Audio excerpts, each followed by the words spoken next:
এই যে দেখেন এই মাটি আলগা করার হচ্ছে এই ছাদ বাগানে এটা খুব জরুরি, নাহলে মাটি কিন্তু এরকম ড্রাই হয়ে যাবে।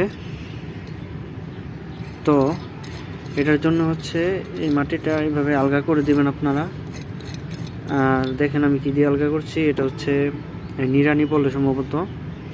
60 টাকা দাম চাইছিল, আমি 50 টাকা দিয়ে নিয়ে এসেছি, খুবই কাজের।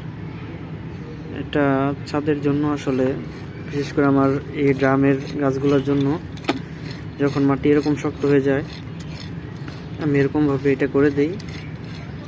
10-15 দিন পর পর বা মাসে অন্তত একবার এটা করে দেওয়া উচিত। তাহলে আলো বাতাস, অক্সিজেন হচ্ছে মাটির ভিতরে ভালো চলাচল করতে পারবে, শেকড় ভালো থাকবে, মজবুত থাকবে।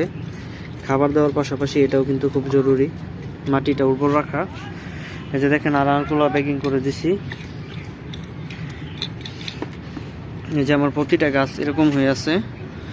তো সবগুলোতেই হচ্ছে আমি আমার এই নিড়ানিটা দিয়ে এই মাটিটাকে হচ্ছে জোরজোরে করে দেব।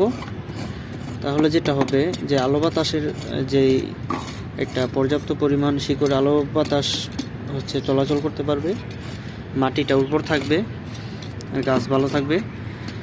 খাবারের পাশাপাশি অবশ্যই মাটির যত্নেরও প্রয়োজন আছে। শুধু পানি আর খাবার দিলেই হবে না, মাটিটাকেও উর্বর রাখতে হয়। এভাবে কিছুদিন পর পর আপনারাও আলগা করে দেবেন। এরকম একটা যন্ত্র 50 টাকায় কিনেছে মেটা, আপনারাও কিনে নেবেন বা বানিয়ে নিতে পারেন।